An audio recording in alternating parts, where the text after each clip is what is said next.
এতিয়া পোলাও বনাম বুলি ভাবিছোঁ প্ৰেছাৰত। আমাৰ মানুহ কম কাৰণে আমি প্ৰেছাৰতে বনাম। এয়া ৰিফাইন ঢালি দিলোঁ, মানে কি ঘিউ নাখাই বেয়া পাওঁ যে, সেইকাৰণে ৰিফাইনত বনাম বুলি ভাবিছোঁ। এইটো মানে 1 বাতি ৰিফাইন ঢালি দিছোঁ।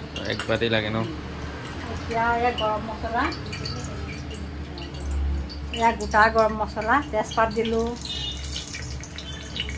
ইয়াত তেজপাত দি দিলোঁ, তাৰপৰা ইয়াৰ দালচেনি দিলোঁ, ইয়াত লং দিলোঁ, এই ইলাচি দিলোঁ, এই চব দি দিলোঁ। এতিয়া ইয়াত দিয়া হৈ গ'ল। এয়া দিয়াৰ পাছত অলপ পিঁয়াজ ঢালি দিলোঁ, এটা ডাঙৰ পিঁয়াজ ইয়াত দি দিলোঁ। এইটো পিঁয়াজখিনি এতিয়া ৰঙা হোৱালৈকে ভাজিম।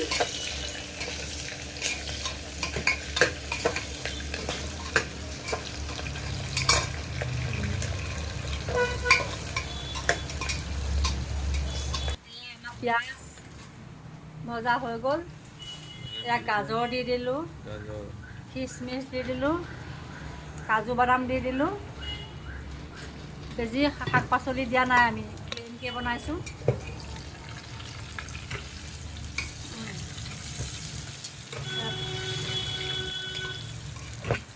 আকৌ নিজৰ আন্দাজ মতে এয়া চেনি আৰু নিমখ দি দিব, নিজৰ জোখত।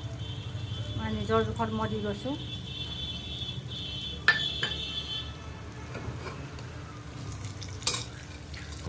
এয়া আমি চাউলটো দি দিলোঁ, তিয়াই থৈছিলোঁ থলতে।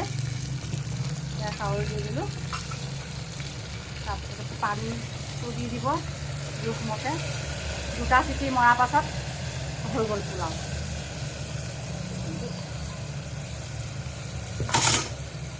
চিটি মাৰি হ'ব, আপোনালোকক দেখাই দিম বাৰু।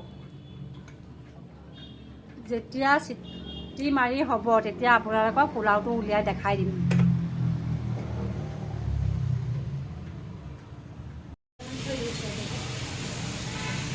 ভাল লাগে ন?